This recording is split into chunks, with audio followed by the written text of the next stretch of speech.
It's a beautiful day. It looks a little humid, a little rainy, but it's a glorious day for this medical school. And you made it. You made it so. Thank you for being here, all of you today. And let's look back on this year. This year that you spent well in science, in clinical care, education, and let's look forward to how we can come out of the mission year, not intermission year 2020, and shift into the next one. And in the process, become the better versions of who we are here today.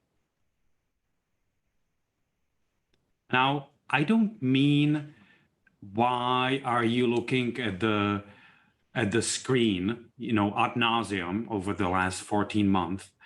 I mean, why we are here in a more existential way. What is it? What is the meaning? What are the deep wells of our minds that make us come to this medical school, to this practice, and give it so much of ourselves? What is it that makes us stick to this place and see this place, this medical school, as a part of ourselves, as a sinew, as a glue of many personal, I would argue, as well as professional parts of our body and soul? I hope that today's presentation, done with the help of our 4 incredible wise teens, will help you answer that question if you have found yourself asking it. Because it's as difficult as the last year has been for many of us as individuals. That challenge at the same time helped us as a group, as a team, as an enterprise, to redefine, recommit, and I would like to say also regrow in a way who we are and become who we are in the process of that going. We are many things, but why we are here boils down to the 3 main ones. We teach, we explore, and we heal. We teach the next generation of physicians to meet whatever our patients and our communities needs. And that changes. And that's the beautiful part of that challenge, that it's always back and forth. We are not telling communities what to do. We are rarely actually saying to the patients what to do. We are working with them. It can be a physician alliance, physician-patient alliance, but it certainly is something that we are in the communities to understand how best to be the partner to the community and to do the right thing by the communities, by Minnesotans. We certainly explore the options. What is that unstable, that fragile, that beautiful confluence of known and unknown? And that always has been intriguing to many of us. So as we use science and scientific view of life, we do get to that directive of getting that science from the lab or from the population studies and get it to the bed, get it in the presence of the patient, get it to work for that partnership, for the deep handshake that is between a physician and her patient. And then we heal the Minnesotans in the way we bring what we learned globally or closer at home and give it to everyone, regardless who the patient is. So here you can see almost nothing. The multitude of the things on this slide is to prove the point that this has been an incredibly busy year. It's not for you to read, for sure. And what you have seen, I hope, is that this medical school has been an information and action hub for the response to the COVID-19 pandemic. And we have not only trained for it, we have not only been rightfully challenged for it, but we have stepped up to the demands of that. And when I look back, as we all should, and engage in this radical reflection on the 2020, the only word that I can describe how it feels for the dean during this kind of the catalytic transformation is, I am profoundly grateful and very, very proud. Proud to work with you, proud to know you, proud to serve you, proud to be able to be a small ingredient in your success, and proud to of the contributions that we make as a group, as a team, to the betterment of mankind. So let's take a deeper dive now and see what we have learned across these three focal areas, starting with the Vice Dean for Education and Academic Affairs, Dr. Mark Rosenberg. Mark? Thank you, Dean Tolar. It's been an amazing year for education for lots of reasons. There's lots of numbers in education, and I thought I'd show some of them, but behind each of these numbers is a lot of work on the part of our faculty and staff. We brought in a new class this past year, and these stats are based on the Twin Cities Duluth campus and the MSTP, so the MD PhD program. You can get a sense of our students, and our students are amazing and have done and accomplished a lot in their career. We're particularly proud of the fact that there's diversity. That 8.7% are first generation students, 18.3% are underrepresented in medicine, and almost 35% are BIPOC students. We also graduated a class a couple of weeks ago in a great ceremony that was in person for students and virtual for guests. Our match was 98.3% of students matched to great programs all across the country, as well as in Minnesota, with 47.3% staying in the state, and 53% are in a primary care residency. These numbers are remarkably similar to the previous year's numbers and the previous decade's numbers, despite the interview and application process being totally different this year because of COVID. Everything was virtual, and all of our residency programs matched as well. So great incoming class, great outgoing class as well. Next slide. There was a lot of accomplishments in medical education, and really the pandemic impacted a lot of what we did. We moved students out of classrooms into a virtual setting, yet still got them back for certain key in-person activities. A lot of innovation on the part of our faculty and in what you can do in an online setting that includes some of the pictures shown here. As we were doing all of this work, we also went through an LCME accreditation visit, and they voted for full accreditation for our medical school. And a lot of this is just the tremendous effort of our faculty and staff. So with that, I will turn it back to you, Dean Tolar. Thank you, Vice Dean Rosenberg. This past year, of course, has been also the opportunity to take a look, as we always do. We always examine in the I hope critical gaze into the mirror. Where our weaknesses and imperfections are. And as a part of it, we looked at how we talk about health equity in our curriculum. And students like Anita Suleiman, MS4, now MD, worked with Dr. Tash Mustafa to make some permanent important changes in how we educate the physicians. That must be a part of the change, how we eliminate health disparities in access, in performance of the clinical care and everywhere.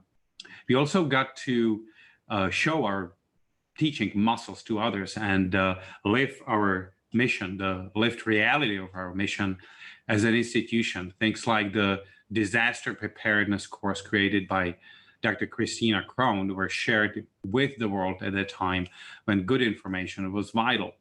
Our program in mortuary science, led by Dr. LeBrand, organized free webinars for funeral directors and others to learn how to help families mourn in the landscape. And Dr. John Hallberg and the Center for the Art in Medicine helped others heal through art. The artistic antidote, daily pauses. You heard me said before that I see medicine equally as a science applied to health and sickness, and art that is truly hinging on the presence between shared presence of the physician and her patient. Next, I'll turn it to our interim regional deans in Duluth, Dr. Nalin and Dr. Regal, for other ways in which we serve the state through teaching. Duluth campus has a unique mission in serving, obviously, rural and Native American population. And this model, we are working to bring more into the Twin Cities and globally. And I have to say, I love Duluth. Duluth is a beautiful city. I love the community. I love the spirit. And I am, again, as I said at the beginning, incredibly proud that we have the two campuses. Dr. Nalin. Thank you, Dean Tolar. Indeed, our network of clinical education sites around the state are anchored by our Rural Medical Scholars Program and the school's RPAP program.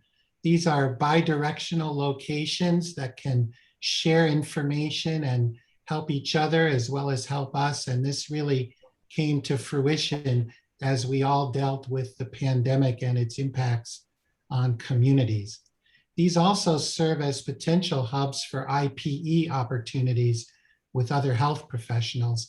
And many of them are anchored by our alumni who now teach in these programs that have been in existence for decades. The results are really fantastic, as shown on the next slide. And these campus results are ones that our entire school can celebrate. We're second in the nation for educating American Indian physicians, and our graduates are 48% heading into family medicine careers, another 20% adding up to 68% for primary care. This puts us in the 90th percentile for primary care among medical schools in the United States, and the 80th percentile for in-state rural care, given that 2/3 of our graduates are now practicing in Minnesota, and they deliver excellent care in communities from 1 to 25,000 in population. So with that, I'll turn it back over to you. Thank you. Thank you, Dr. Nalin. I want to add that there obviously is a predicted shortage of primary care physicians, especially in the rural Minnesota. And Dr. Prasad, just shared with me this morning that it's 1,800 before 2030. That's an enormous number. And we are players. We are serving the state in the right way. I also want to remind people of the fact that the goodness that the medical school brings is not mutually exclusive. What I mean by that is that if you look at all the 156 medical schools in the US and Canada, and you ask, how many are in the top quartile for primary care, 1, for NIH ranking, 2, and for underrepresented in medicine, there are only 2 schools. One is University of Washington, and one is your medical school at the University of Minnesota. So I think that this is a time to recognize some more incredible accomplishments in the pursuit of excellence this year. Dr. Damien Fair, whom I admire profoundly, and I was so lucky to get to know him more, is the co-director of the Institute of Developing Brain and was awarded after we hired him. It's like you hire somebody just before they get Nobel Prize. So anyway, it was good. He got the MacArthur Genius Grant. As Dr. Nalin described the primary care, I'm profoundly grateful for the fact that we are number 5 for the primary care by the US News. in the World Report magazine, which is up 10 spots from last year. Dr. Leslie Moore and Dr. Rahel Grabreb were selected to participate in the Executive Leadership in Academic Medicine, an incredible honor and a good step forward to our, I hope, shared passion of bringing more female physicians into leadership positions across the whole nation. Dr. Andrew Nelson, another hero of mine from the COVID times, was honored by the American College of Physicians Awards for his work in advancing education. Dr. Brian Sick, who partners with me on the small think tank as well as the IPE, was honored as a distinguished fellow of the National Academies of Practice. Dr. Mark Jenkins, who is up there for me with Bob Good and others, has rightly been selected to the National Academy of Science, which is absolutely incredible. Dr. Emily Onello, Jim Bolger, and Patrick Bright were awarded Research Paper of the Year by the Society of Teachers of Family Medicine. And finally, as Dr. Rosenberg has shared with you, we have received full accreditation by the LCME and continue in the great tradition of education on both of our campuses. All right, next up, I will pass the mic over to Vice Dean for Research, Dr. Tim Shacker. Tim? Thank you, Dean Tolar. It's a pleasure to be here and to talk a little bit about what has happened the last year with respect to research. As all of you know, and we all lived through this together, it was an incredibly challenging year, and I think in every way we rose to the occasion. Just thinking about the COVID response from a research perspective, we were one of the first to, with Dr. Boulware's work, to look at hydroxychloroquine and the potential for that drug to be an effective therapy for COVID-19. And his team was one of the first to show that indeed hydroxychloroquine was not a effective therapy. And if you just look at some of the other clinical trials that came out of our COVID experience, we participated in the multi-site trials for remdesivir, which was shown to be effective against COVID-19. The Metformin trial that's going on, that was work in the medical school to identify metformin as a potential drug that could have a benefit. That trial is ongoing. The losartan trial, our cell therapy trials using NK cells, using mesenchymal stem cells, all of these trials were put together in weeks, and we were able to fully enroll these trials, which was an outstanding accomplishment. Looking at the basic science side, where we were able to translate the discovery of the protein, the spike protein, Dr. Jenkins and his team in collaboration with Lab Medicine, Amy Carter and her team, in literally a week, were able to get a clinical antibody test up and running and back into the clinical labs for treatment of our patients. The testing challenge, that we, in collaboration with Mayo, were quickly able to get our labs up and running so that we could deliver 30,000 tests a day. And we are still participating in that. And finally, I think, in a real, Dr. Glenn Simmons and Dr. Rich Melvin at our Duluth campus decided they wanted to explore new surveillance tools and develop the wastewater surveillance testing project that has really shown to be a huge benefit to the Department of Health in our ability to track where the virus is and when it's coming back. So our COVID response, I think, has been really excellent, but we've done more than that. We have our whole research portfolio that was ongoing. Now, we had to struggle with the sunrise. That was a challenge. Our labs were shutting down. We had to continue our work. Next slide, please. And again, just like with COVID, I think our faculty rose to the occasion. And we've had some really remarkable accomplishments this year. For example, some of our researchers have made a discovery about late-stage colorectal cancer treatment and how that's showing promise, just using the tools of fundamental immunology to translate that into a potential new therapy. Our medical students studied tear gas and the effects of tear gas, and that's really an important step forward. Our university is very engaged in microbiome research.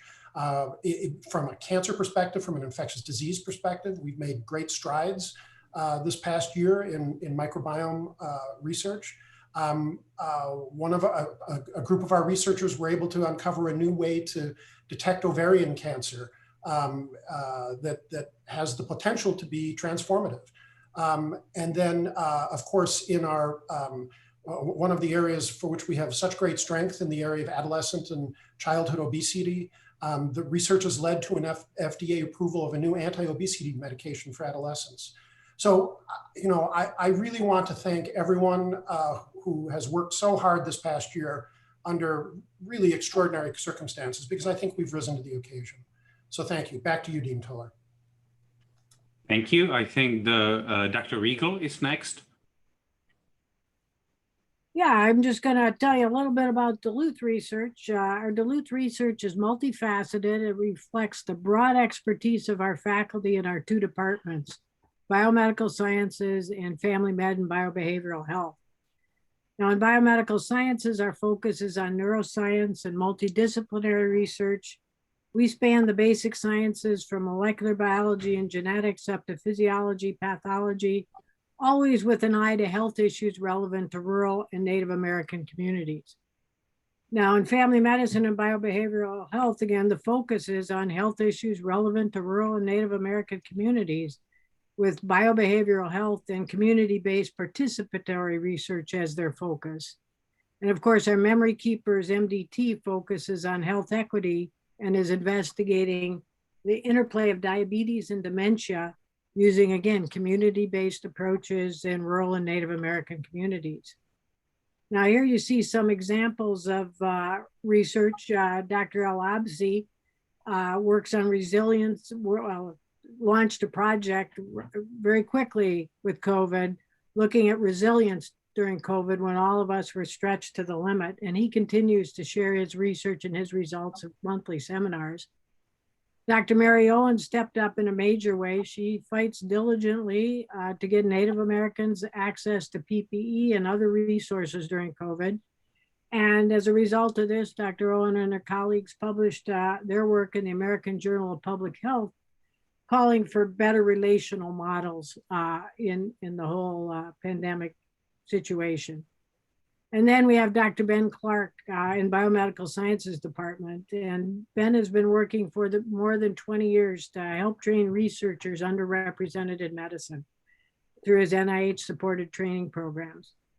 And so his current T34 Bridges to the Baccalaureate Research Training Program is focused on providing financial and academic support for community college students from underserved populations in Minnesota to transition to bachelor's degree. And in this, they participate in quality research experiences to increase the diversity of future biomedical sciences. So these are just a few examples of giving you a little flavor of how the Duluth campus lives their mission every day through their research. Thank you. Thank you, Dr. Riegel. As I said, Duluth is glorious. I'm very, very grateful for all of that. So as you have seen, there was a great amount of work that was done around COVID and other important areas that we have been able to fund from the academic investment funds. This was in equipment, it was in education, it was in research and science and clinical care. We funded sepsis protocol. And it also shows how intertwined our missions are. And this has been aligned with the service lines and the growth priorities for the joint clinical enterprise. And I am grateful to the CEO Herford, to COO Reed, to Dr. Bielman, Dr. Chipman, others that have made it possible so that we can truly be the academic medicine in the clinical realm, in that inseparable tripartite mission as a leader for the people of the state. So in the so we have a number of the programs that were sort of kickstarting our Beck's research to attract larger grants. And one great example of that is Dr. Sofia Vinogradov and Mark Thomas separately have leveraged these funds to get 5 million annual direct P grants. Dr. Betsy Sequist and Dr. David Banlor are closing on another P grant. I hope I didn't jinx it. And this is the intent of these seeds to grow into something truly meaningful. Lastly, I'd like to recognize some of those that have been pursuing research brilliance in this last year. The Memory Keepers MDT was awarded 7.5 million grant to continue their approach to dementia and diabetes understanding and intervention. It's always, understanding first, intervention second, isn't it? The program from Health Disparities Research and the Masonic Cancer Center were awarded a 2 million NIH grant to further underrepresented in medicine cancer research. And again, another of my heroes, Dr. Sofia Vinogradov, who I mentioned for the second time now, and Dr. David Reddish have been able to get the incredible 15 million Conte Center grant to study psychosis. Dr. Alec Widge, who even Dr. Vinogradov says he's brilliant, which must be true, but I'm impressed, was awarded 6.6 million NIH grant to study deep brain stimulation for mental illness. Dr. Marco Pravatoni, another brilliant idea, was awarded 2.4 million NIH grant for fentanyl vaccine. And lastly, the contributions we have made in other areas made us good home for what we call ATP Bio Research Center Grant, which is our collaboration with Institute of Engineering and Medicine, and glorious leadership by John Bishop, making us a key location in national biopreservation of organs and cells, something that is close to my professional heart as a transplant physician. Next, I'll pass it over to our Vice Dean for Clinical Affairs, Dr. Yu. Bevan? Thank you, Dean Tolar. I'm Bevan Yu. I'm the Vice Dean for Clinical Affairs. Academic medicine is who we are, and it's all that we do across all our missions, because at the end of the day, what we do is for our patients. And in retrospect, I think COVID gave us the perfect opportunity to put the power of academic medicine to the test. I can tell you that personally, I'm very grateful for that, because some of you will remember that last March, I was admitted to our dedicated COVID hospital in the first week it was opened. So I personally saw the difference our academic physicians made. I can remember forever the tremendous confidence that I had whenever they came into my room to see me. And 3 weeks after I was discharged, my mom was admitted to the same hospital with COVID. And in those 3 weeks, it felt like years of advancements had been made. And those advancements were only possible through academic medicine. Our teams with our Fairview partners work 24/7 to take care of me and many others. And I think that's a testament to what we can do in academic medicine. We've also been able to do numerous other amazing things during this COVID crisis. The Minnesota Resilience Plan, which was led by Dr. Vinogradov, I'm mentioning her a third time now, made sure that we could connect with each other. We created battle buddies for our teams and created access to mental health services. And it's really given us a foundation to address the developing crisis in our profession right now, which is the crisis of burnout. This is a huge area of priority for the medical school and UMP. And we're very open to hearing ideas and suggestions on how to support our people.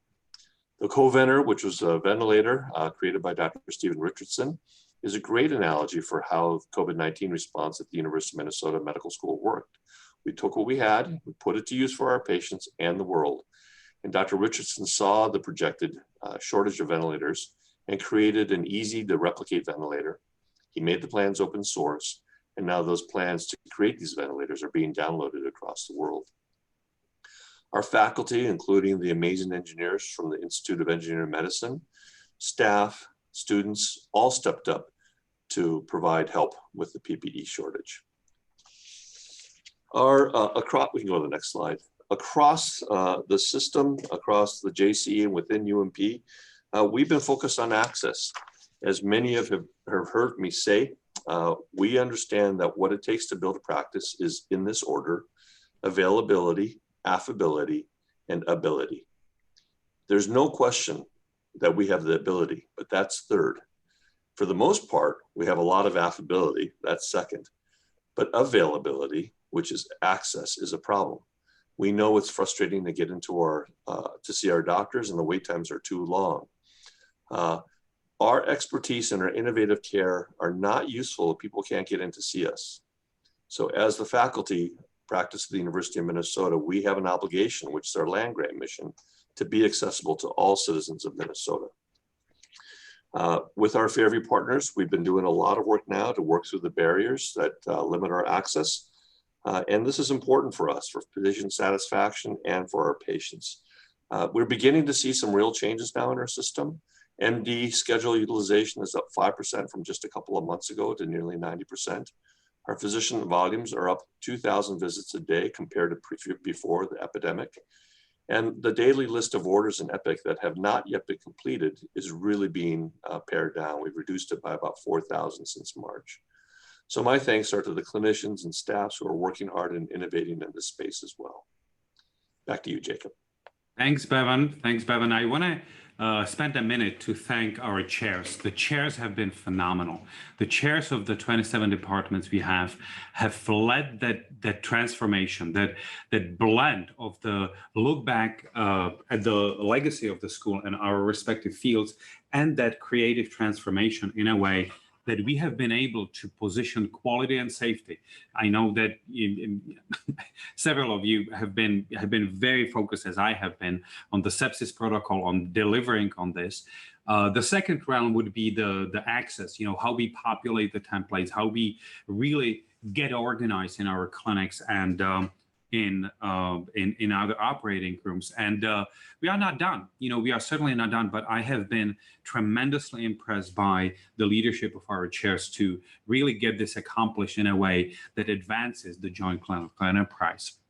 So next up, I'd like to mention a couple people that have done so well in clinical care outside of the COVID. Dr. Nanelli and Dr. Melton Mew have been phenomenal in putting a digital algorithmic logic behind the decreased time from the bench to bed by acting, in the forming the Center for Population Health and the Learning Health System. It's been a great year for Dr. Yiannopoulos with his mobile ECMO program and the ECMobile, as we call it. And truly made another very visible, very remarkable, and very personal for the people who are affected and their families statement for the state of Minnesota. Similarly, we've been able to roll out our mobile health initiative, which brings medicine to underserved communities. It has been partnered with all else we do at Smiley's and Broadway and the Cook, and we always have been committed to do this. And lastly, the once elusive telehealth conversion has happened in just about 3-5 days when it was necessary to do this.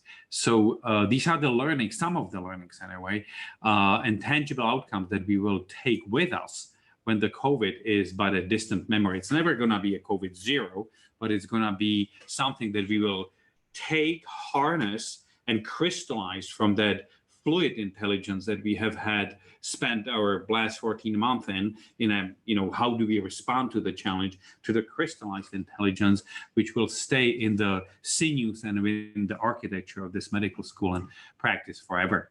So let's take a look at some people and teams that also have contributed greatly to the patient care. Dr. Susan Klein, Dr. Tignanelli, Dr. Jacob are recognized as the healthcare heroes. The Bethesda Hospital, already mentioned above, led the state and nation in outcomes and standard of care improvement in the COVID treatments. More than 30,000 patients have been seen by our system. More than 4,000 have been hospitalized. And the results, the outcomes, both in the general floors and in the ICU, are the best or close to the best of what they have been nationally and globally. Dr. Brian Mutala and the MN COVID sitters were recognized as gold champions for humanistic care in their efforts. Dr. Jerica Birch has been awarded $5 million NIH grant to reduce childhood obesity disparities. Dr. Shrina Chinakatla helped 9-year-old Chloe receive her first of this kind dual pancreas liver transplant. This obviously dovetails with the history of this school, having been the first to, for example, do renal transplants in diabetic patients, and first pancreatic transplants and islet transplants as well. And then 191 doctors, that must be a record, were awarded Top Doc Rising Star by Minneapolis Magazine. So we were able to put the data together in another way, which crosses is in engineering and computer science and efforts of Dr. Melton Mew and Dr. Ali Ferris and Dr. Benson and others to create a diagnostic tool for accurate diagnosis of the COVID-19 from an X-ray. This is not just a smart thing to do it's a great equalizer, because you can obviously get X-ray in multiple places in rural areas. If you can have it analyzed a long distance, it is an equity and inclusion issue as well. We did this with the United Health Group, which has been a tremendous ally to us in thinking, in governance, in other pursuits we have in the markets. So the question in your mind should be, what's coming next? How do you keep this momentum going? How do we build sustainability and momentum into this that's not going to dissipate? How do we build viable solutions that do not degrade with repetition and erosion? And can this be done? Can this energy be harnessed and targeted to the next set of problems? Because the problems, again, this is the job, that we all have. This is not why it has happened, that we had this COVID and all else. This is the part of our life, and we will be defined more by the challenges that we face than by the easy stuff, that we do as well. So the answer is yes, and it's a part of the strategic plan for the medical school for 2025 and its version for 2030. The first one has been already seen and approved by the Board of Regents. So first, what we want to focus on, become a destination practice for the leading care delivery models. Many of you, I hope, would share with me that the status of healthcare in the United States is essentially unacceptable. We all serve it, we all do the best we can, but it's not the system that is that enables the advancement and the service that we seek on both sides. So looking at telehealth, medicinized home, both the wearables, the digitization of the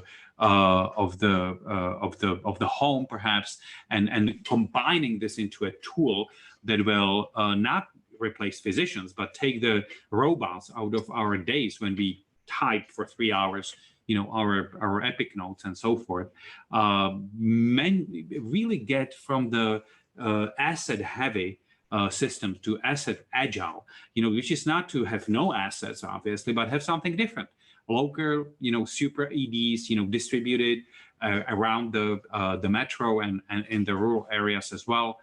Small specialty hospitals, having a platform for the non-traditional partnerships, which can be anything from the farming community to a church to a industry partner that we want to have.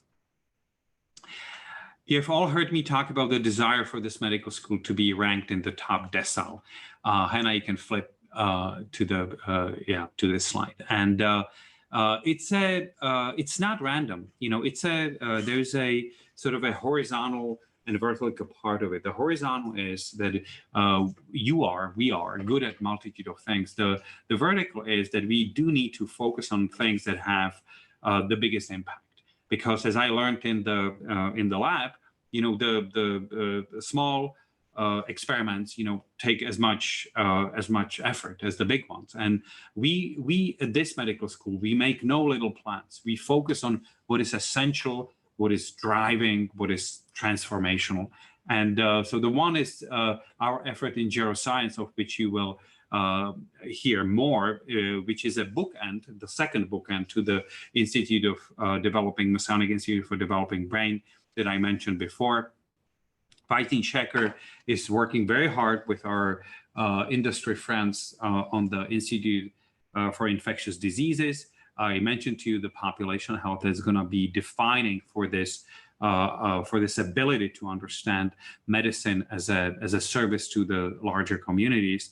And we will continue to invest in our traditional strengths. This is the 80-20 Pareto, in being mindful of the investments we have made, both in people, time, accomplishment, whatever you look at this, in cancer, neuroscience, and biomedical engineering, and build on this and keeping on our positions on the leading edge of the service, because it's all about how much we change the lives of Minnesotans and possibly everyone, how much we contribute to their lives, how much freedom they will gain from being freed from disability, disease, and all other complications that come with being a patient. And if we can accomplish this, we cannot fail. We have a singular talent of alleviation of human suffering, and we are good at it. So getting organized around this, getting that magnetic push and the field of that magnetism around everyone is absolutely where we are going. And for that, I'd like to turn over next to Vice Dean for Diversity, Equity, and Inclusion, Dr. Nunes. Thank you so much, Dean Tolar. Another area of the region's approved strategic plan is about enhancing diversity and equity, not only in our school, but also in the population at large. This year has been a very interesting year. Welcoming me in the midst of a COVID sort of pandemic. And I've appreciated sort of the welcomed attitude as well as the work and initiative that everybody is doing in terms of this particular space. The COVID pandemic peeled back the fact of a long-standing pandemic of racism and sort of put in our front and center the to-do that we needed to attend to. So we've been doing sort of plenty of work. We have sort of Broadway Clinic that talks about that the community makes it relevant. That's what's at center, a place that had flames and assembly, and then within a week was back in sort of giving both water and care to patients. We have our colleagues in terms of the Hope Commission working assiduously in terms of our joint clinical enterprise to really sort of do some transformation so that at every step in terms of that enterprise, we're really sort of living what we aspire to. The mobile clinics in terms of taking care to patients rather than having patients come here was already mentioned, as well as sort of working on formulating our Office of Diversity, Equity, Inclusion, and sort of giving grants so far as health disparity, grant funding, as other things. Next slide, please. To drill down a little bit in terms of sort of the work that we're doing thus far. In the Office of Diversity and Equity Inclusion, we've already engaged about 1,000 folks within sort of our medical school community and sort of joint clinical enterprise. So a lot of people have been sort of coming on board, sharing sort of the wonderful work that we're doing, getting technical support in terms of moving their work forward. We have 100% of our departments who have DEI leads, which is to be applauded. This is great, especially in time of COVID when everybody's super busy. Recognizing this priority and doing that is really important and wonderful. 4 of those departments have senior leadership, either a vice chair or an endowed chair, medicine, pediatrics, OBGYN, family medicine. Our senior leaders have been engaging on ongoing discussions about DEI, looking at inventories about sort of gaps and ways to move things forward, as have various sort of committees in terms of getting granular ideas about improvement. We've had increased interest in research-intensive early career scholars for our ECRA program to be able to recruit them here, as well as increased interest in underrepresented in medicine faculty recruits. Collectively and in a true collaborative fashion with a lot of people in a very short time frame, we were effective in terms of submitting an NIH award called FIRST, which is about system transformation to promote sort of diverse faculty. And our priorities are to facilitate climate improvement that promotes mission-focused inclusive excellence. What does that actually mean? How do we get that done here? To recruit and retain underrepresented minorities, faculty, and staff. and to collaboratively develop DEI benchmarks to be able to sort of say, here we are, where do we need to go next in a collaborative fashion. None of this could have been done without you. As I came to you, I talked about being collaborator in chief. And I really appreciate sort of all the collaboration, the innovation, and I'm very certain as we move forward that we're going to have success based on what we've done thus far. Dean Tolar? Thank you, Vice Dean Nunes. You know, I have been inspired by Dr. Nunes' work, and I readily, repurposed, the examples that she has mentioned. And one of them that stuck to my mind is her barbecue analogy on the DEI. Barbecue analogy in the diversity means everybody gets invited. The equity means everybody's gonna be fed, and the inclusivity, we will not start without you. That's beautiful. It's unforgettable. Thank you, Dr. Nunes. So with the last couple of slides I have, I want to really look back to you and serve in a way that we really can expand the training communities across the rural Minnesota. I really think that there are huge pockets of unwell served or underserved areas in the rural Minnesota and in Metro. We really need to accelerate the research track for the medical students so that we get the right kind of imprinting and right kind of goodwill, if you will, openness of mind at that plastic time of their professional lives. And as I mentioned above, the new curriculum for health equity and diversity is going to be prominent in our next year. So as we are looking at the work ahead of us, what I really need is your help. I need you to keep getting me the information that I seek. And you all have been exposed to the numerous ways of doing this, but I obviously take this extremely seriously. This is the hardest job I have ever done, and I've done some hard ones. I will serve you, in any way you want me to. I will very much appreciate anything you can help me in my personal and professional growth to become a better dean for you. And I'm grateful for the fact that you are ambitious, that you are looking at the focus that we have, which is the focus on people, on big ideas, on what's coming. What's the long term. We have 133 years of this school behind us, and the vital vision of human possibility has changed every decade, I think. And we have now at our hands, in the hollow of our hands, the enormous potential to ask ourselves what needs to be done, what is the right thing to do, which are not always the same things, and how do we convert the knowledge that many in this medical school and this university accumulated into action? How we take this in a way that this is gonna create this massive humanizing force that we are building collectively. I can also promise on behalf of my team and everybody else that we will do all we can to provide you with not bureaucracy, which is what usually we get at some of the processes, but really the bureaucracy that works. Something that you get an answer quickly, solutions that you will get quickly. That we will really provide you with the high velocity and high quality decision making, and that way that we will co-create a next iteration of our formal selves and tackle these unknown and known challenges of next year and this full decade together. Thank you, everyone.